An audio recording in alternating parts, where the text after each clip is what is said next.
Hey, hello everyone. So today we are going to discuss the current affairs side 2 that is for 2022. तो 8 सितंबर से लेकर 15 सितंबर तक का हम डिस्कस करेंगे। एक वीडियो आ चुकी है, तो ऐसे ही every week you will get a video, तो उसको फॉलो करते रहें। सीखने को बहुत कुछ मिलेगा। It is like maybe it is not directly important for the NATA or the JEE, but as for the responsible or aware citizen students आपके लिए बहुत कुछ सीखने को मिलेगा। तो जैसे हम डिस्कस करते हैं, we will start from the very first question. ये आपके सामने क्वेश्चन दिया गया है, माइक्रोसॉफ्ट का लोगो है लेफ्ट हैंड में, मैंने उसको डिसैचुरेट कर दिया है। आपको बताना है कि ABCD मैच करके बताना है। लाइक कि आपको लगता है कि ए का जो है ग्रीन कलर है, बी का येलो है, सी का रेड है, जो भी आपको लगता हो, तो you have to write down the comment section. तो देखते हैं कितने लोगों का सही है। रेस्पॉन्स मुझे इतना अच्छा नहीं मिला है करंट अफेयर का, लेकिन मैंने आपसे कमिटमेंट किया था, तो हम उसको कवर अप करेंगे। ठीक है, बाकी पूरे साल के कोर्सेज आते हैं, आप ज्वाइन करना चाहें तो ज्वाइन कर सकते हैं। डिटेल आपको मोबाइल फ़ोन पर या फिर आपको सारा का सारा डिटेल यहाँ पर नीचे डिस्क्रिप्शन बॉक्स में मिल जाएगी। बाकी आप मुझसे जुड़ना चाहते हैं तो ये इंस्टाग्राम है, और बाकी ऐप डाउनलोड कर सकते हैं, टेलीग्राम चैनल, सारी डिटेल आपके पास हैं। तो स्टार्ट करते हैं। देखो, environment minister launch first functional smoke tower. तो जो इन्वायरमेंट हमारे मिनिस्टर हैं, उन्होंने स्मोक टावर को लॉन्च किया है। कहाँ पर क्या है? ये आनंद विहार। आनंद विहार मतलब दिल्ली के अंदर है। तो क्या होता है smoke tower? Smoke tower is a structure that are designed as a large और मीडियम स्केल एयर प्योरीफायर। या तो बहुत बड़े स्केल पर या मीडियम स्केल पर प्योरीफायर, छोटे पर नहीं होगा। छोटे आप ऑनलाइन बुक करा सकते हैं, मतलब 5-6 हज़ार का मिल जाएगा। तो इस साइज़ की आपको देखकर लग रहा होगा ये आनंद विहार का ही है, तो आप देख सकते हैं। It helps in reducing air pollution by the forcing the air through filters. तो कुछ नहीं करते हैं, यहाँ से एयर जाती है और इसको जो फिल्टर होते हैं वो एयर को प्योरीफाई करने का काम करते हैं। ठीक है, तो कहाँ पर हुआ है? Anand Vihar. I think it is in Anand Vihar.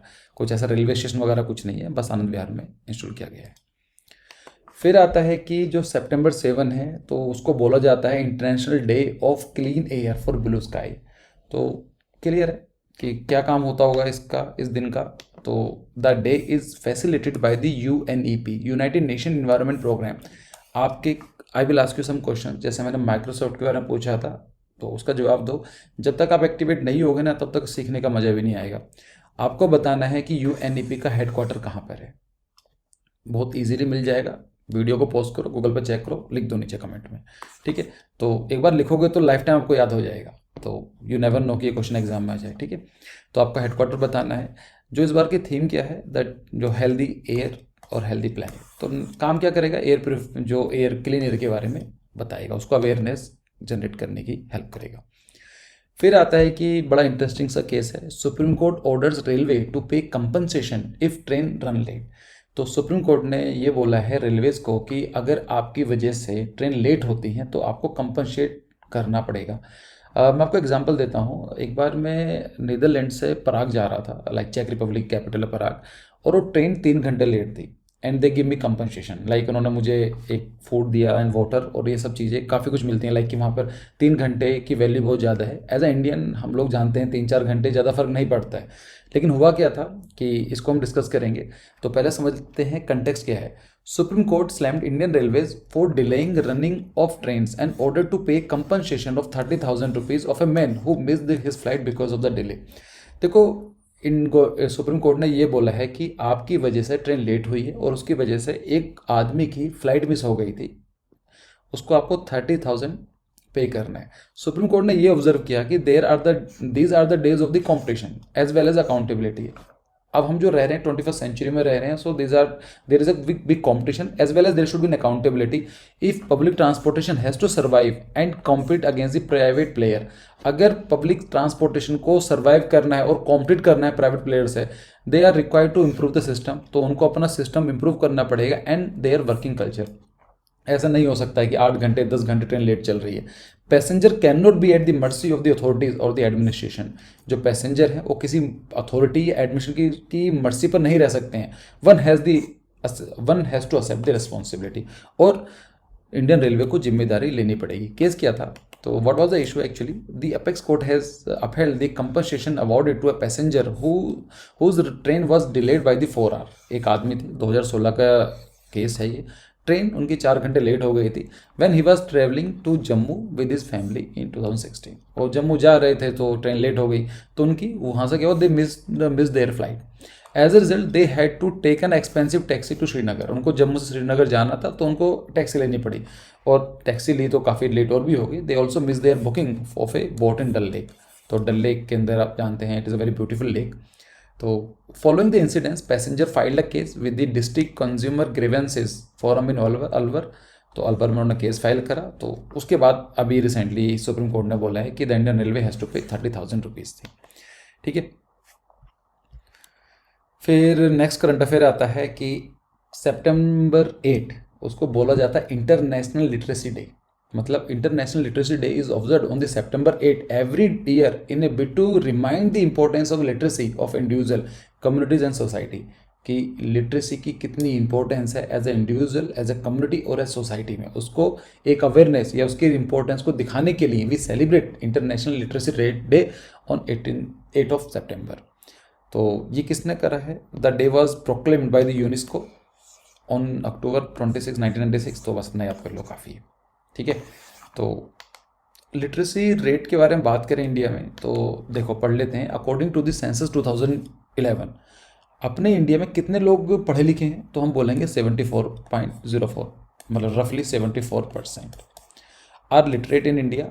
It increased by 9.2% as per the compared to the last decade 2001 to 11। मतलब हमारे इंडिया में सेंसस होता है हर 10 साल के बाद।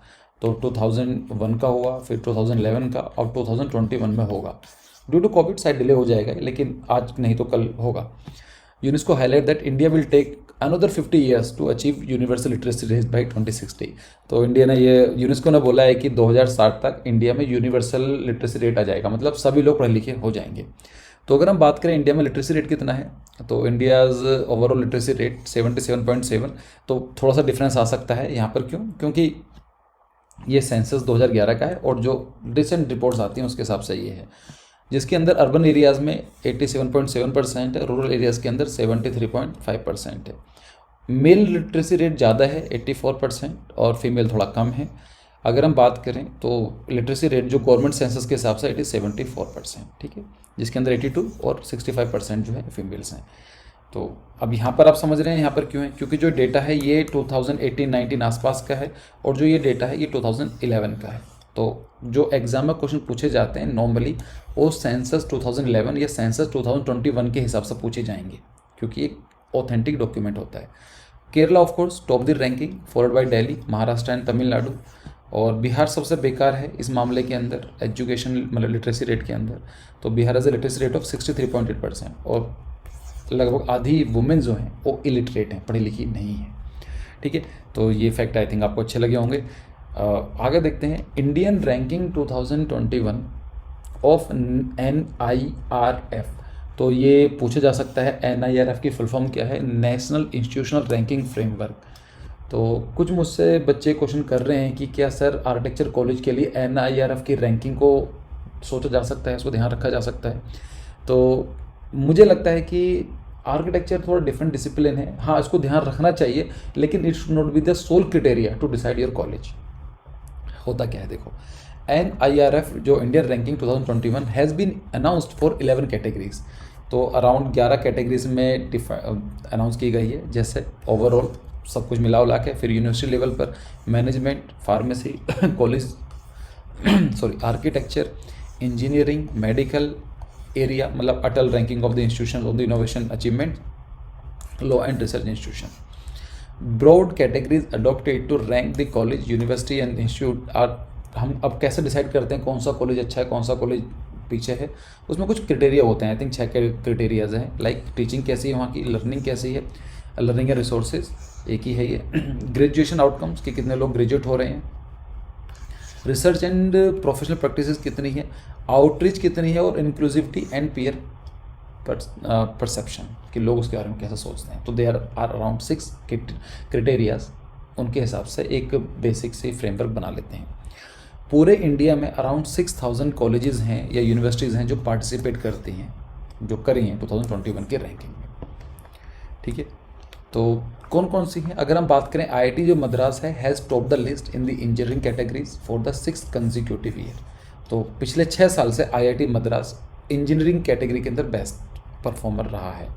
आईआईटी मद्रास ने ओवरऑल कैटेगरी में भी टॉप किया है। आईआईएम अहमदाबाद, तो आप जानते हैं क्वेश्चन आया हुआ है कि who was the architect of the IIM Ahmedabad, तो ये पूछा गया था। Also maintain its top rank in the management category. तो इंडियन इंस्टीट्यूट ऑफ मैनेजमेंट जो है अहमदाबाद का, वो नंबर 1 काउंट किया जाता है फॉर द सेकेंड ईयर। मतलब पिछले साल भी यही था नंबर 1 पर, इस बार भी नंबर 1 पर है। यूनिवर्सिटी कैटेगरी के अंदर Indian institute of science IISc Bangalore number 1 position पर है। मिरिंडा हाउस जो है दिल्ली का, वो है कॉलेज कैटेगरी पर नंबर 1 पर रहा है। Jamia Hamdard New Delhi was ranking the first position of pharmacy. और मेडिकल के अंदर तो आप जानते हैं एम्स, तो ऑफकोर्स तो है ही। लेकिन ये हमारे लिए इतना ज़रूरी नहीं है, हम एक बार डिस्कस कर लेते हैं आर्किटेक्चर की। आप वेबसाइट पे जाओगे ना, जस्ट चेक NIRF रैंकिंग 2021 और क्लिक करो, रैंकिंग आर्किटेक्चर में जाकर चेक कर सकते हैं। तो देखो यहाँ पर आती है Indian institute of IIT Roorkee number 1 पर है, फिर NIT कैलीकट, फिर खड़गपुर, फिर SPA दिल्ली आती है। यहाँ पर कुछ लोग कंफ्यूज होते हैं चंडीगढ़ यूनिवर्सिटी से। तो पहले तो आप ये बात समझो कि I am from Chandigarh college of architecture. ये चंडीगढ़ यूनिवर्सिटी से एफिलेटेड नहीं है। चंडीगढ़ यूनिवर्सिटी में कुछ नहीं है, बकवास यूनिवर्सिटी है, ठीक है। तो ये CCA पंजाब यूनिवर्सिटी से एफिलेटेड है। तो डोंट गेट कन्फ्यूज, ये तरीके होते हैं लोगों को बेवकूफ़ बनाने के कि लोग चंडीगढ़ के नाम से ज्वाइन कर लेते हैं, ठीक है। ये एक्चुअली मोहाली में है। इसमें CCA का नाम नहीं है। तो रीज़न क्या है? क्योंकि CCA ने पार्टिसिपेट नहीं किया हो, ठीक है। तो आप यहाँ पर देख सकते हैं। तो इसका जो रैंकिंग है उसको आप देखने में कोई प्रॉब्लम नहीं है, एक रैंकिंग इतनी ख़राब भी नहीं है। But my view is like कि it should not be the sole criteria to decide your college. इसको रैंकिंग को रखो नज़र में, लेकिन कुछ और फैक्टर भी मैटर करते हैं। क्या क्या फैक्टर मैटर करते हैं? तो मैंने वीडियो बनाई थी, आई थिंक 3rd या 4th लास्ट वीडियो, आप जाकर चेक कर लेना, मिल जाएगी, ठीक है। फिर आता है कि India host brick summit virtually. Brick क्या होती है? ब्रिक एक ग्रुप है कुछ कंट्रीज़ का, ऑफकोर्स 5 कंट्रीज़ हैं और इन्हीं के नाम से ये ब्रिक का नाम बना है। तो पहले तो जो हमारे प्राइम मिनिस्टर हैं नरेंद्र मोदी साहब chair the 30th brick summit virtually. Covid के टाइम पीरियड में सब कुछ ऑनलाइन ही चल रहा है। तो फ्रॉम 9 सितंबर 2021 ब्रिक के अंदर कौन कौन सी कंट्री आती हैं? B for Brazil, R for Russia, I for India, और C for China and S for South Africa और Saudi Arabia. Yes, South Africa, you are right, South Africa आती है। यहाँ पर मैंने लिस्ट डाल दी है, आप चेक कर लेना। ये थोड़ी सी इम्पोर्टेंट है कि ये क्या है। दिस इज़ ब्राज़ील, कैपिटल क्या है इसकी? ब्राज़ीलिया। और जो ये है साउथ अफ्रीका, प्रिटोरिया इसकी कैपिटल है। इंडिया तो हम लोग जानते हैं न्यू दिल्ली है, और चाइना की बीजिंग है, एंड रशिया की मॉस्को है। यहाँ पर ये भी चेक कर लो करंट अफेयर के अंदर के साथ साथ कि वहाँ पर कौन कौन सी करेंसी चलती है। लाइक इंडिया में रुपी चलता है, और साउथ अफ्रीका में रेंट, और ब्राज़ील के अंदर रियल, और चाइना के अंदर रेनमिनबी, और मॉस्को के अंदर रूबल, ठीक है। 10 सितंबर को मनाया जाता है वर्ल्ड सुसाइड प्रिवेंशन डे, ठीक है। अब इसको प्रिवेंशन डे बनाना जरूरी है, क्योंकि हम नहीं चाहते हैं किसी की कोई भी सुसाइड करे। तो वर्ल्ड सुसाइड डे नहीं होगा, of course world suicide prevention day. तो the day is observed annually to highlight several ways by which suicide can be prevented, कि सुसाइड को रोकने के क्या क्या तरीके किए जा सकते हैं उनको बताता है। It was first marked on September 10, 2003 as in the initiative by the International Association of Suicide Prevention in collaboration of the World Health Organization। देखिए आप ये चीज़ समझिए, कोई भी पर्सन अगर सुसाइड की सोच भी रहा है तो कहीं ना कहीं उसके हेल्थ इश्यूज़ हैं। हेल्थ मतलब फिजिकली हेल्थ नहीं, मेंटल हेल्थ की बात कर रहा हूँ, क्योंकि suicide can not be the solution of any problem. तो ये सुसाइड की प्रॉब्लम कई सारी चीज़ें हो सकती हैं कि मेंटल प्रेशर है। आप चाहें तो उसके बारे में अलग से एक मैंने बहुत अच्छा लेक्चर लिया था एक बार, तो आप चाहें तो मैं इसको बता सकता हूँ कि सुसाइड के पीछे रीजंस क्या हो सकते हैं। बहुत ही इंटरेस्टिंग टॉपिक्स होते हैं। ऑल्दो मैंने ये सीरीज स्टार्ट की है, तो मैं भी इन फ्यूचर ऐसे टॉपिक्स लाता रहूँगा, लेकिन आप लोगों को सपोर्ट चाहिए इन चीज़ों में। बहुत मेहनत लगती है इनको PPT बनाना, वीडियो रिकॉर्ड करना, और व्यूज़ ज़्यादा नहीं आते हैं। तो कुछ बच्चे हैं जो रेगुलर व्यूवर्स हैं तो देखते हैं, तो एटलीस्ट मेरा टारगेट वही रहता है, एक बच्चा भी उसको भी इंटरेस्ट है तो मेरी जिम्मेदारी है। खैर, तो वर्ल्ड सुसाइड डे है। आपका क्वेश्चन ये है कि आप मुझे ये बताइए कि क्या सुसाइड इंडिया में क्रिमिनल ऑफेंस है या नहीं है। मतलब if one person is committed the crime, और तो ये मतलब एक सुसाइड कमिट किया है, तो करने करने की कोशिश भी कर रहे हैं, तो ये क्रिमिनल ऑफेंस है या नहीं है? इसका सही जवाब है क्रिमिनल ऑफेंस नहीं है, ये अपराध नहीं है। 2018 तक अपराध माना जाता था, but 2018 after I think it was a high court और सुप्रीम कोर्ट, उन्होंने इसको डीक्रिमिनलाइज कर दिया है। तो ठीक है, तो सुसाइड करना अपराध नहीं है, पर इसका मतलब ये नहीं है कि इसको प्रमोट किया जाए। ठीक है, suicide can not be the solution of any problem. Suicide solution हो ही नहीं सकता है किसी भी चीज़ का। तो सुसाइड इज़ एन एक्ट, क्या होता है suicide? Is an act of the intentionally taking one's life, अपनी मर्जी से खुद की ही लाइफ को गवा देना, उसको बोला जाएगा suicide. It has become major public health issue in the time of कोविड-19 pandemic and period of the lockdown. तो ये भी ज़्यादा देखा गया है कि ड्यू टू कोविड-19 pandemic, lockdown and all this thing, suicide के रेट ज़्यादा बढ़ रहे हैं। As per the report, her 40 second के अंदर कोई ना कोई दुनिया में अपनी लाइफ को ले लेता है, लाइक तो he committed suicide. Around 75% of the cases are reported from the low and middle income countries. Suicide normally कहाँ पर होते हैं? जो लोग गरीब होते हैं, या फिर उनको लगता है कि समाज में उनकी वैल्यू नहीं है, या कुछ लोग ऐसे होते हैं क्रिटिसाइज करते रहते हैं, तो ऐसे लोगों के लिए तो never do the criticise someone. और कुछ प्रॉब्लम हो सकती है, हमको नहीं पता होता है, हम किसी के ऊपर जजमेंट बना लेते हैं, तो हमें समझना चाहिए कि कोई एक पर्सन है, उसको कितना बुरा लग सकता है कुछ चीज़ें, है ना। तो please take care of your neighbour, आसपास दोस्त हैं। देखो कोई ऐसा तो नहीं है कि हम मजाक में किसी के बारे में कुछ ऐसा बोल देते हैं, तो कुछ भी हो सकता है ना। So in 2019 1.3% of that death were due to suicide. अगर हम बात करें पूरी दुनिया में, तो लगभग 1.5% जो डेथ हुई थी सुसाइड से हुई थी, मतलब लोगों ने खुद ही अपनी जान ले ली। According to the World Health Organization, suicide is a global phenomena which was the 17th leading cause of death in 2019। मतलब अलग अलग तरीके से डेथ हो सकती है, लाइक नॉन कम्युनिकेबल डिजीज़ होती हैं, या फिर रोड एक्सीडेंट्स हो सकता है, ऐसे डिफरेंट तरीके के वेज हो सकते हैं फॉर द डेथ। तो 17वां जो लीडिंग कॉज है सुसाइड है, तो आप समझ सकते हैं it is a very critical issue. तो I will remember this thing, अगर मुझे टाइम मिला तो I will make a separate video for this thing, it is very important. ठीक है, तो फिर नेक्स्ट करंट अफेयर है कि रिसेंटली 9/11 की 20th एनिवर्सरी लोगों ने उसको मार्क देखा, कि इसको ऑब्जर्व किया। सो September 11, 2021, तो सितंबर मतलब तो जो है ये 2021 mark the 20th anniversary of the attack on the world trade centre New York में हुए थे, जो इनको 9/11 अटैक भी बोला जाता है। तो कि इन्होंने किया थे, अलकायदा टेररिस्ट थे। तो उन्होंने क्या किया था एक्चुअली 2001 में, al Qaeda terrorist has hijack 4 aircraft. तो 4 एयरक्राफ्ट यूनाइटेड स्टेट्स के हाईजैक कर लिए थे, और उनको अलग अलग जगह पर जाकर क्रैश करा दिया गया। 2 जो एयरक्राफ्ट थे crash into the world trade centre tower New York, तो आप देख रहे हैं यहाँ पर सीधा जाकर कर दिया। While 1 aircraft crashed into the pentagon outside Washington. तो जो वाशिंगटन के बाहर जो पेंटागन है वहाँ के पास जाकर टकराया। तो 3 ये हो गया। And the 4th was crashed into the rural Pennsylvania because passenger try to take control from the hijacker. तो रूरल एरिया में गिरा। तो देखा जाए तो ये बोला जाता है according to the report around 3000 people were killed. ठीक है, तो बहुत यही आई थिंक ये यूएसए की हिस्ट्री में it is one of the biggest terrorist attack. तो आप जानते हैं उसके बाद फिर अफ़गानिस्तान पर कब्जा कर लिया गया, और अभी रिसेंटली तो अफ़गानिस्तान से पुल आउट कर लिया है यूएसए ने। तो ये डेट के बारे में भी ना मार्क जो बाइडेन थे उन्होंने ये बोला था कि USA troops will leave Afghanistan by the 9/11 anniversary. तो वो खैर अलग पॉइंट है। ठीक है, फिर आता है कि England became the first country to mandate new homes to install EV chargers. मतलब इंग्लैंड ने ये बोल दिया है कि जो भी नए घर बनाए जाएंगे वहाँ पर इलेक्ट्रिक व्हीकल चार्जर्स बनाना कंपल्सरी होगा। So British government has announced to introduce legislation in 2021 under which all the newly built houses and offices will require to feature electric vehicle charges in England। England के अंदर जो भी घर बनाए जाएंगे वहाँ पर ऐसे कुछ बनाना पड़ेगा सो दैट कि चार्ज किए जा सके। तो क्या है एक्चुअली यूके का विज़न है कि 2030 तक जो फॉसिल फ्यूल की जो व्हीकल्स हैं उनको फेज आउट कर दिया जाए। United kingdom prime minister Boris Johnson has recently announced to ban the sales of the gasoline powered vehicle from 2030। तो 2030 के बाद कोई भी व्हीकल ऐसा नहीं बेचा जाएगा।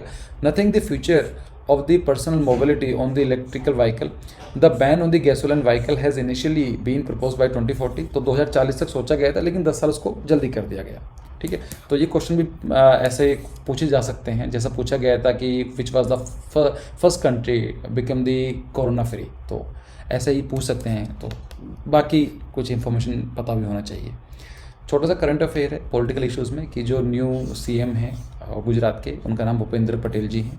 वो अभी रिसेंटली न्यू सीएम बने हैं गुजरात के। आपका क्वेश्चन है गुजरात की कैपिटल क्या है? अहमदाबाद है ना, तो आपको बताना है कि अहमदाबाद है या नहीं है, या फिर क्या कैपिटल है। फिर आता है नेक्स्ट करंट अफेयर है सितंबर 14 का, तो हिंदी दिवस 2021। तो Hindi Diwas is observe every year in India on September 14 to remember and honour the adoption of the Hindi language as one of the official language in India. तो Hindi language written Devanagari script, तो ये भी पता होना चाहिए स्क्रिप्ट और लैंग्वेज में डिफरेंस क्या है। जो हिंदी लैंग्वेज लिखी जाती है वो लिखी जाती है देवनागरी स्क्रिप्ट में। was adopted as one of the official language in 1949. The day is also called as Hindi day, इसको हिंदी दिन भी बोला जाता है। It is observed across India to honor and promote the Hindi language among people with special emphasis on children. तो बताया जाता है कि हिंदी को यूज़ करें, हिंदी को प्रमोट करें, और खासकर बच्चों में। The day seeks to avoid the increased trend of English language and neglect of the Hindi. तो ये देखा गया था कि इंग्लिश को ज़्यादा प्रमोट ना कर हिंदी को प्रमोट किया जाए। तो हिंदी लैंग्वेज के बारे में पढ़ लेते हैं। देखो, Hindi is written in Devanagari script for the universe. It comprises of a large number of the dialects, मतलब डायलैक्ट मतलब डिफरेंट बोलियाँ जो होती हैं, जैसे खड़ी बोली होती है, अवधी हो गया, बुंदेली, ब्रजभाषा और बेगली। India has a maximum number of the Hindi speaking region as compare to other countries. तो अभी हम बात करेंगे Hindi language is standing at 4th place world wide. तो अगर आप बात करें हिंदी कौन सी लैंग्वेज पर सबसे ज़्यादा कौन सी लैंग्वेज बोली जाती है, it is English, then Spanish, then Mandarin. Mandarin मतलब चाइनीज़ जिसको हम बोलते हैं, चाइनीज़ कोई लैंग्वेज नहीं होती है, it is mandarin, and the 4th is Hindi. ठीक है, तो who initially talk of the Hindi making Hindi an official language, किन ने पहले बात करी? देखिए, महात्मा गांधी जो थे वो बहुत बड़े प्रोपाउंडर थे इसको सपोर्ट करने के लिए कि Hindi should be the official language और नेशनल लैंग्वेज। इंडिया के अंदर नेशनल लैंग्वेज कोई भी नहीं है, remember this point, official languages हैं। Father of the nation Mahatma Gandhi was the first person to term Hindi as the language of the masses. He also initiated talk on the making Hindi as a national language of India. ठीक है, लेकिन India की कोई national language नहीं है। अगर हम बात करें कि टोटल जो लैंग्वेजेस हैं इंडिया की, तो बहुत सारी हैं, लेकिन टॉप 10 को हम देखें, यस, हिंदी जो है वो बहुत ज़्यादा बोली जाती है। देखा जाए तो 44% जो इंडिया में लोग हिंदी जानते हैं। उसके नीचे आती है बंगाली, फिर मराठी, फिर तेलुगु, तमिल, गुजराती, उर्दू, कन्नड़, उड़िया एंड मलयालम। ठीक है, तो ये दोनों ही पॉइंट हैं, इनको भी हम डिस्कस करेंगे इन फ्यूचर कि हिंदी या फिर कोई ऑफिशियल लैंग्वेज को कैसे बनाया जाता है, क्या इसके फ़ायदे हैं, क्या नुकसान है। देखो, लैंग्वेज क्या है ना, it can be a dividing factor as well as a uniting factor. इसका मैं आपको एग्जांपल देता हूँ, अभी चलो टाइम है क्योंकि हम लंबी वीडियो बना सकते हैं।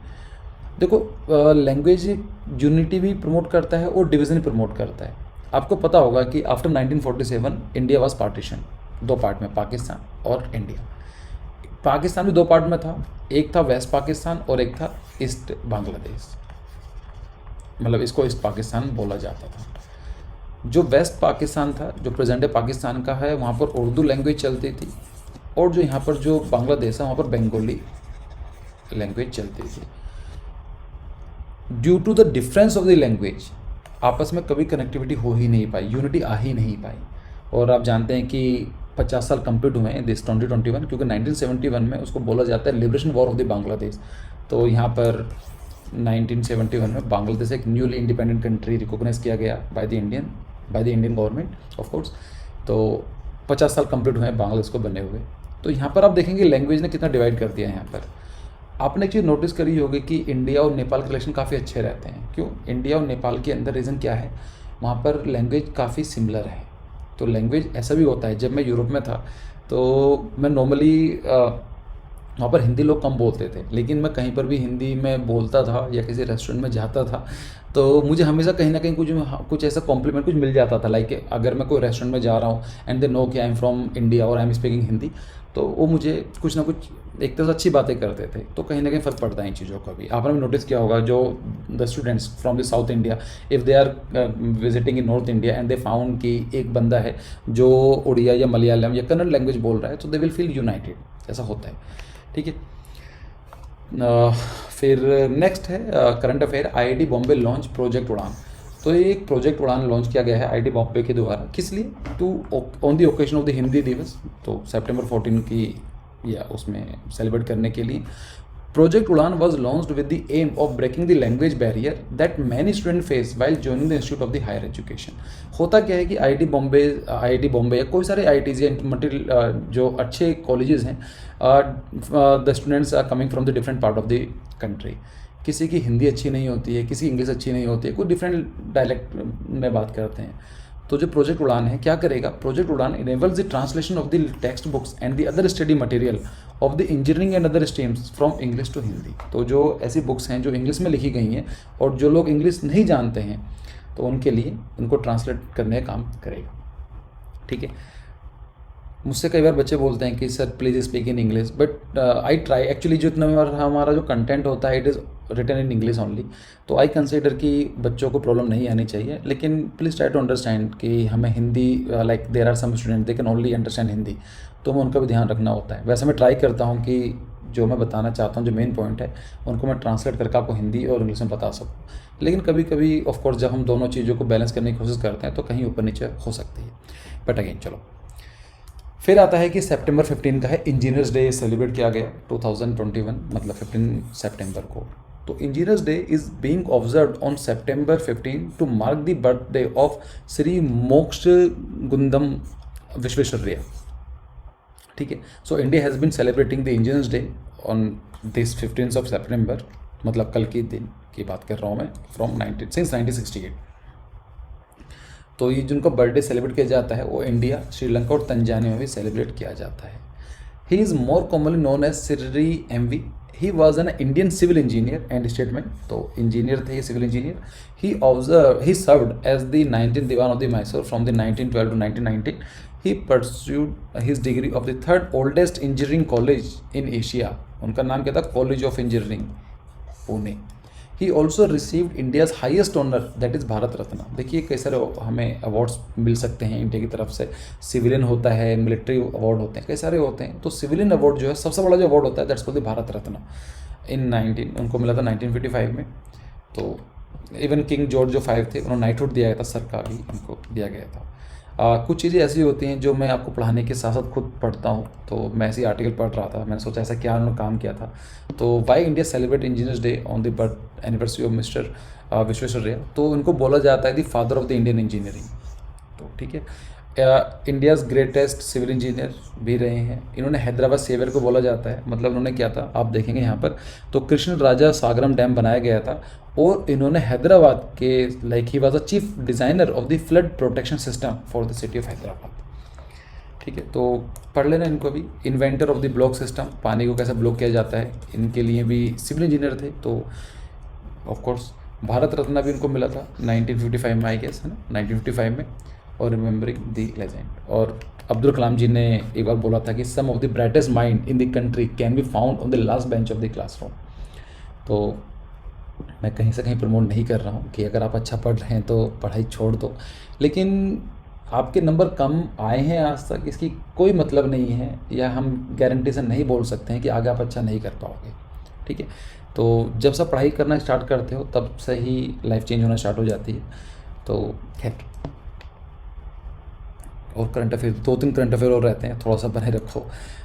Tamil Nadu make temple land grabbing a non Bible offence. मतलब तमिलनाडु ने ये बोला है कि अगर मंदिर की ज़मीन किसी ने ग्रैब करने की कोशिश करी तो ये नॉन बाइबल है। सॉरी, तो ये करंट अफेयर काम का नहीं है, लेकिन मैं कुछ चीज़ें डिस्कस करना चाहता था आपसे। लाइक आपने सुना होगा मूवीज़ में कि it is a cognizable offence या फिर नॉन बेलेबल ऑफेंस।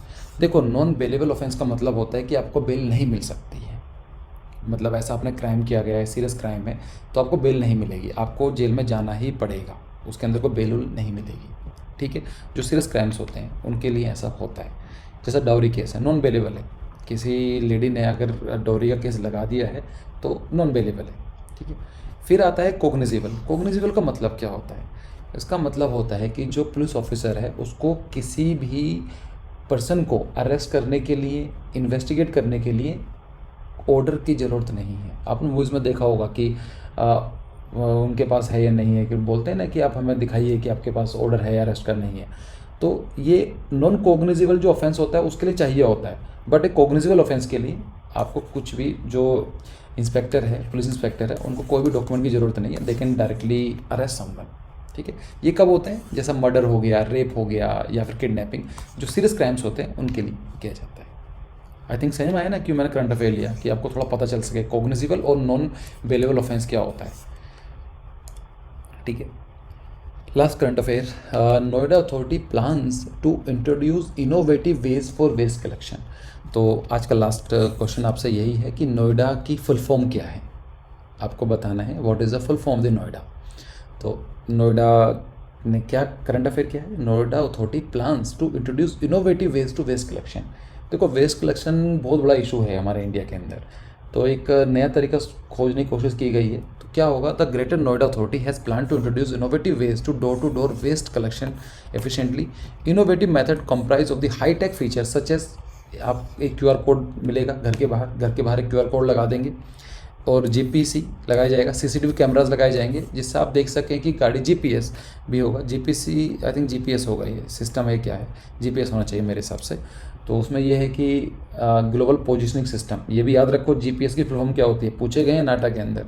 तो GPS मतलब ग्लोबल पोजिशनिंग सिस्टम, तो आपको पता होना चाहिए। तो ये लगाए जाएंगे सो दैट कि आप चेक कर सकते हैं कि जो गाड़ी कहाँ तक आई है और कहाँ तक जा चुकी है। Authority has made several changes in the present method of the garbage collection. It will keep an a close eye on the process of the collection of the garbage by digital means. With this provision, authority would be able to trace the real-time location of a vehicle on garbage collection duty. As of now, GPS, yes, it is not GPC, it is GPS, right? Was being used only in vehicle doing mechanical sweeping of the road. CCTV cameras लगाए जाएंगे, will also be installed to the waste processing plant to monitor the movement of the vehicle engaging the carriage. अब QR code कैसे काम करेगा? तो देखो, पहले QR code समझ लेते हैं। QR कोड का मतलब क्या होता है? QR कोड का मतलब होता है quick response, simple, which refers to the instant access to the information hidden in the code. आप सिंपल देखा हो, QR कोड के अंदर इंफॉर्मेशन स्टोर रहती है, आप उस पर स्कैन करेंगे, आपको इंफॉर्मेशन मिल जाएगी, ठीक है। वर्किंग क्या होती है? It consist of the black square arrange square grid on the white background. सफ़ेद कलर का बैकग्राउंड होता है और आपको एक स्क्वायर ग्रिड बनाई जाती है, जहाँ पर 7089 डिजिट्स या फिर 4296 कैरेक्टर्स इसमें स्टोर किए जा सकते हैं एक कोड में। तो एक कोड के अंदर जब मैक्सिमम लिमिट कितनी होगी? 4296 कैरेक्टर या फिर 7089 डिजिट्स। आपने सुना होगा कि पहले बार कोड आता था, अब ये QR कोड आने लगा। बार कोड में क्या आता है? ऐसे बार बने होते थे, तो बार कोड के अंदर डेटा ऐसे रहता था एक तरह से, और यहाँ पर जो इसका जो Y एक्सिस था वहाँ पर कोई भी डेटा स्टोर नहीं होता था। लेकिन इसमें क्या होता है, यहाँ पर X एक्सिस और Y एक्सिस दोनों में डेटा स्टोर किया जा सकता है। काम कैसा करेगा QR कोड? जो ये नोएडा वाला सिस्टम है, every house will comprise of a QR code. Whenever the waste picker will pick up the garbage from the particular house, he will scan the code through the mobile scanner. मतलब घर के बाहर सामान पड़ा होगा, आप उसको देंगे, वो बंदा QR कोड पर सर्च करेगा, QR कोड में इसको पंच कर देगा। As and when the scan is done, the information will reach to the vendor.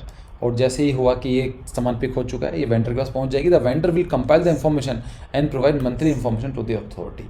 और ये बता देगा कि कितना जो डेटा इकट्ठा हुआ है, जो भी है, उसको अथॉरिटी में पहुंचा दिया जाएगा, ठीक है। So this is the end of the video. I think आपको अच्छा लगा होगा। वीडियो थोड़ी बड़ी है, लेकिन मैं वही है, कई सारी चीज़ें डिस्कस करनी होती हैं, मैंने आपसे प्रॉमिस किया था, तो थोड़ी वीडियो लंबी बनेगी, लेकिन ठीक है, हम वैसे भी इतना टाइम कहीं जगह पर लगा देते हैं, पढ़ाई में लगाएंगे तो कोई नुकसान नहीं है। बाकी आप कोर्स ज्वाइन करना चाहते हैं तो आप ज्वाइन कर सकते हैं। ऑफ कोर्स ये अब डिस्काउंट नहीं है, तो 20,000 और ये 30,000 का ही प्लान है, ठीक है। So see you in the next video, bye bye.